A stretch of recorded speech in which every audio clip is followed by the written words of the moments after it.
Detail చూస్తే అగ్రరాజ్యం అమెరికాలో పెద్దన కుర్చీలో కూర్చునేదెవరు? 2025 జనవరిలో వైట్ హౌస్ లో కాలు పెట్టేదెవరు? అగ్రరాజ్యం అమెరికాను ఏలే ఆ పెద్దన్న ఎవరు? మరో 4 ఏళ్లు ప్రపంచ దేశాలను శాసించేదెవరు? ఇప్పుడు ఇవే ప్రశ్నలు ప్రపంచ దేశాల్లో ఆసక్తిని రేకెత్తిస్తున్నాయి. నువ్వా నేనా అన్నట్లుగా అమెరికాలో అధ్యక్ష ఎన్నికలు జరుగుతున్నాయి. పెద్దన్న కుర్చీ కోసం డొనాల్డ్ ట్రంప్, కమలా హ్యారిస్ మధ్య హోరాహోరీ పోటీ నెలకొంది. ఇద్దరు తగ్గేదేలే అన్నట్లుగా టఫ్ ఇస్తున్నారు.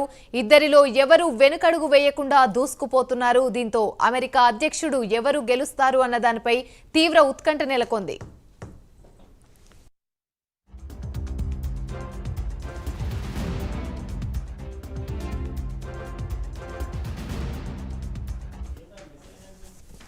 యావత్ ప్రపంచం ఆసక్తిగా ఎదురు చూస్తున్న అమెరికా అధ్యక్ష ఎన్నికల ఫలితాలు వెలువడుతున్నాయి. ఒకవైపు పోలింగ్ కొనసాగుతుండగా ఓటింగ్ పూర్తయి చిన్న రాష్ట్రాల్లో కౌంటింగ్ కూడా ప్రారంభమైంది. రిపబ్లికన్ పార్టీ తరపున మూడోసారి పోటీ చేస్తున్న మాజీ అధ్యక్షుడు డొనాల్డ్ ట్రంప్, డెమోక్రటిక్ పార్టీ నుంచి ఉపాధ్యక్షురాలు కమలా హ్యారిస్ పోటీ చేస్తున్నారు. భారత కాలమానం ప్రకారం నిన్న సాయంత్రం 4:30 ప్రారంభమైన పోలింగ్ ఇవాళ ఉదయం 11:30 ముగుస్తోంది. ఆ తర్వాత కౌంటింగ్ ప్రారంభమవుతుంది.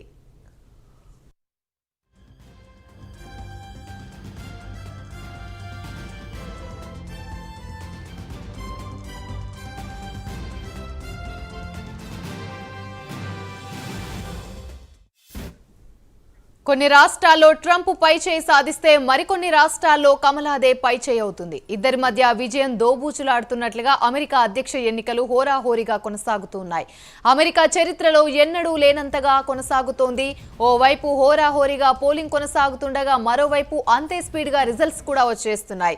అమెరికా అధ్యక్ష ఎన్నికల్లో ఇప్పటి వరకు వెలువడిన ఫలితాలను చూస్తే రిపబ్లికన్ పార్టీ అభ్యర్థి డొనాల్డ్ ట్రంప్ రాకెట్ వేగంతో ముందంజలో దూసుకుపోతున్నారు. ఆయన ప్రత్యర్థి అయిన డెమోక్రటిక్ పార్టీ అభ్యర్థి కమలా హ్యారిస్ కాస్త వెనుకబడ్డారు. ఇప్పటి వరకు వెలువడిన ఫలితాల సరళిని చూస్తే ట్రంప్ దాదాపు 23 రాష్ట్రాల్లో విజయం సాధించగా ఆయన ప్రత్యర్థి కమలా హ్యారిస్ 13 రాష్ట్రాల్లో విజయం సాధించారు. ట్రంప్ విక్టరీ సాధించిన రాష్ట్రాలను పరిశీలిస్తే Oklahoma, Missouri, Indiana, Kentucky, Tennessee, Alabama, Florida, west Virginia, దక్షిణ కరోలినా, ఆర్కాన్సాస్లో రిపబ్లికన్లు స్పష్టమైన ఆధిక్యం సాధించారు. దీంతో ట్రంప్కు దాదాపు 198 ఎలక్టోరల్ ఓట్లను సాధించారు. ఇల్లినోయాలోని 8వ కాంగ్రెషన్లో డిస్ట్రిక్ట్ నుంచి భారత అమెరికన్ డెమోక్రటిక్ అభ్యర్థి రాజా కృష్ణమూర్తి గెలుపొందారు. 2017 నుంచి ఆయన ఇక్కడ విజయం సాధిస్తున్నారు.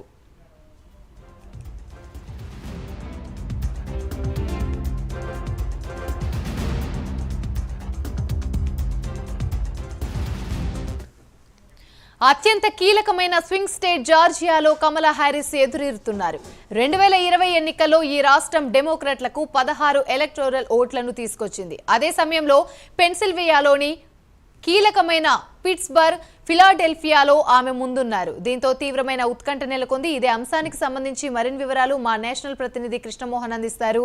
కృష్ణమోహన్, చెప్పండి. అమెరికా అధ్యక్షులు హోరాహోరీగా కొనసాగుతున్నాయి. నువ్వా నేనా అనే రీతిలో అక్కడ తలపడుతున్నారు. ట్రంప్ అయితే ప్రస్తుతం ఆధిక్యంలో ఉన్నారు. నెక్స్ట్ అప్డేట్స్ ఏంటి? చెప్పినట్లు ట్రంప్ అయితే ఆధిక్యంలోనే ఉన్నాడు. అతనికి ఇప్పటి వరకు ట్రంప్ కి 6.3 అదే 6,34,82,000 ఓట్లు వచ్చాయి. దానికి వ్యతిరేకంగా కమలా హ్యారిస్ కు 5,89,78,000 ఓట్లు వచ్చాయి. కాబట్టి మొత్తానికి చూస్తే ఈమె ట్రంప్ అయితే ముందంజలో ఉన్నారు, దాంట్లో నో డౌట్. సో నేచురల్ గా 230 ఓట్స్ తోటి ఆయన ఉన్నాడు. 210 అంటే ఈమె కొంచెం ముందుకు వచ్చింది. మార్నింగ్ చూస్తే ఈమె 190 ఓట్స్ తో ఉండింది, ఆయన 230లోనే ఉన్నాడు. అది క్రమంగా ఇప్పుడు 210కి వచ్చింది. కమలా హ్యారిస్ 210, ఈయన వచ్చేసి 230లో ఉన్నాడు. ఇంకా 40 ఓట్స్ ఈయనకు వచ్చేస్తే నేచురల్ గా ఈయన హీఈస్ ద విన్నర్. అండ్ మన 270 ఇస్ ది మ్యాజిక్ ఫిగర్ అక్కడ అమెరికాలో. డొనాల్డ్ ట్రంప్ కి ఇంచుమించు 301 ఓట్లు రావచ్చు అనేది ప్రిడిక్షన్ ఉంది యుఎస్ లో. సో కమలా హ్యారిస్ నేచురల్ గా వెనకబడ్డట్లే. ఇంకా ఇప్పుడు పోల్ ట్రెండ్ ను చూస్తే ఆమె కమలా హ్యారిస్ అయితే వెనకబడింది. ఈయనకైతే విన్నింగ్ ఛాన్సెస్ అయితే ఎక్కువే ఉన్నాయి. ఇప్పుడే ప్రెస్ మీట్ కూడా మీడియాతో కూడా మాట్లాడాడు ఆయన ట్రంప్. నన్ను 2020లో నన్ను అది చేశారు, ఇది చేశారు, మా వాళ్ళని తీసుకెళ్లి జైల్లో పెట్టారు, ఇన్ని సంవత్సరాల నుంచి జైల్లో మగ్గుతున్నారు మా వాళ్ళు, అది ఇది ఇల్లీగల్ గా తీసుకెళ్లి మా వాళ్ళను 1500 మంది ఇప్పటికీ జైల్లో మగ్గుతున్నారు అది అని చెప్పాడు. నేను రాగానే దేశాన్ని బాగా ఆర్థికంగా బలోపేతం చేస్తాను, ఇప్పటి వరకు మా వాళ్ళ అదే రిపబ్లికన్ వాళ్ళని మీద కక్ష సాధింపు చర్యలు తీసుకున్నారు, వీటినన్నింటినీ నేను అది చేస్తాను అని అంటున్నాడు. అది కూడా చెప్పాడు, ఎకనామీ కూడా కొంచెం నేను కంట్రీ ఎకనామీ కూడా సర్దుబాటు చేస్తాను, పైకి తెస్తాను, అమెరికాను తిరిగి గ్రేట్ చేస్తాను అని చెప్తున్నాడు. ప్లస్ కమలా హ్యారిస్ ఓడిపోయేదానికి ప్రధాన డెమోక్రటిక్స్, కమలా హ్యారిస్ అంటే డెమోక్రటిక్స్ ఓడిపోవడం అనేది యాంటీ ఇన్కమ్ కిందకే చెప్పుకోవచ్చు. ఎందుకంటే ఈ 4 ఏళ్ల పాలనలో వాళ్ళ పాలన పెద్ద లేకపోయారు. ఇన్ఫ్లేషన్ మెయిన్ థింగ్ ఏంటంటే ధరలు విపరీతంగా పెరిగిపోయినాయి. వీళ్ళు తీసుకునే స్టాండ్స్ ఇది ఇంటర్నేషనల్ అమెరికాది మెయిన్ ఏంటంటే ఫారెన్ పాలసీ కూడా చాలా ఎక్కువ ప్రభావం చూపిస్తుంది కంట్రీ మీద. వీళ్ళ ఫారెన్ పాలసీ టోటల్లీ ఫెయిల్యూర్. దేన్ని వాళ్ళు క్లియర్ చేయలేదు, దేన్ని వాళ్ళు దాని పరిష్కారం చూపించలేకపోయింది. ప్రపంచంలో ఏ మూల ఏది జరిగినా కూడా అమెరికానే జోక్యం చేసేసి దాన్ని సర్దుబాటు చేస్తుంది. ఇక్కడ రష్యా ఉక్రెయిన్ యుద్ధం వచ్చేసరికి దాన్ని 3 ఏళ్ళు అవుతా ఉంది, దాన్ని కూడా వీళ్ళు క్లియర్ చేయలేకపోయిండు. ఈయన బైడెన్ వచ్చేసి దాన్ని ఏం చేయలేకపోయిండు. కానీ అక్కడ public American people taxpayers money తీసుకెళ్లి అక్కడ వేస్ట్ చేశాడు తప్పించి దానికి ఒక పరిష్కారం కనుగొనలేదు. అండ్ నెక్స్ట్ ఇక్కడ ఇజ్రాయెల్ వార్ కూడా స్టార్ట్ చేసి నియర్లీ 1 year కావస్తుంది, అయినా దానికి ఏమీ లేకుండా పోయింది. సో ఇవన్నీ ఫారెన్ పాలసీలో వీళ్ళు బాగా వెనకబడిపోయారు, ఫెయిల్యూర్, అట్టర్ ఫ్లాప్. సో ఇవన్నీ జనాలు చూస్తున్నారు. Anti incumbency American people are very maturity వస్తుంది, మనకంటే చాలా మెచ్యూరిటీ ఉంది. కాబట్టి వాళ్ళు ఎన్నికల్లో ఎవరిని ఎక్కడ పెట్టాలో అక్కడ పెట్టేశారు.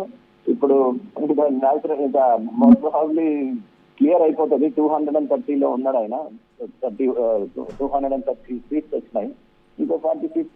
ఇంకొకటి ఏంటంటే మెయిన్ థింగ్ చెప్పుకోవాల్సింది స్వింగ్ స్టేట్స్ గురించే అందరు ప్రపంచం మొత్తం చర్చించుకుంటుంది. స్వింగ్ స్టేట్సే మొత్తం ఎవరు అమెరికన్ ప్రెసిడెంట్ అనేది నిర్ణయించేది స్వింగ్ స్టేట్స్. ఆ స్వింగ్ స్టేట్స్ లో మొత్తం 7 స్టేట్స్. ఆ 7 రాష్ట్రాలలో 5 రాష్ట్రాలు ఈయనకు అనుకూలంగానే ఉన్నాయి, ఇప్పటికి లీడింగ్ లో ఉన్నాడు. నార్త్ కరోలినాలో ఆయన క్లియర్ అయిపోయింది. ఆ స్వింగ్ స్టేట్స్ లో మొత్తం 93 ఓట్స్ ఉన్నాయి. అదే main deciding factor. Thank you.